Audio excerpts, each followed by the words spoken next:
প্রত্যেকটা মহিলারই উচিত যে এই ভাবি ওই ভাবি পাশের ভাবি পাশের বিল্ডিংয়ের ভাবি এদের সাথে গল্প না করে বাসার ভিতরে কোনো কাজ করে সময় কাটানো, কারণ এতে আপনার সব দিক থেকেই ভালো। একটা মহিলার সাথে যখন আপনি গল্প করতে যাবেন, মহিলা মানুষের সম্পর্কে তো আপনাদের কোনো কিছু অজানা নয়। তারা তিনজন যখন একসাথে হবে তখন দেশের পুরো খবর আপনাদের কাছে এনে দিবে। কত প্রকার কি গল্প যে হবে তার কোনো হিসেব নেই। দেখা যাবে যে সে একটা কথা বললো, তাকে খুশি করানোর জন্য আপনি জাস্ট মাথাটা নাড়ালেন, এতে আপনার দোষ ধরে ফেলবে।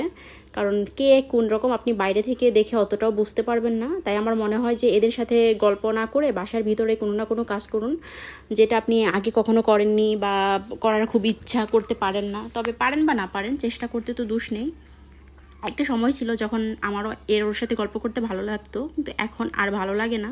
তাই আর কারোর সাথে গল্পও করি না। যখন একা থাকি তখন পুস্কির বাবাকে বলি আমাকে একটু বাইরে নিয়ে চলেন। এখন অবশ্য ওকে বলতেও হয় না, যখন ও ফ্রি থাকে তখন এমনিতে আমাদের নিচে থেকে নিয়ে যায়।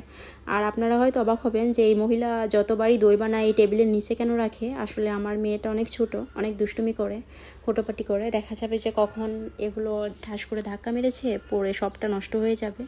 যার জন্য হচ্ছে এই ছোট্ট একটা টেবিল আছে নিচে সেফটির জন্য আমার রাখা, কারণ সাবধানের কোনো মায়ের নেই। এই জন্য আমি এখানে রাখছি, কারণ আমার মেয়েটা তো অনেক দুষ্ট।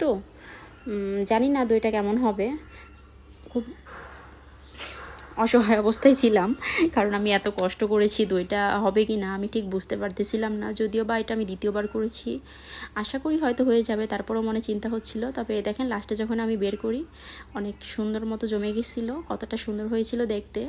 তা আপনারাও আমার মতো এভাবে ঘরে বসে ট্রাই করতে পারেন, ইনশাল্লাহ আপনাদেরটা হয়ে যাবে।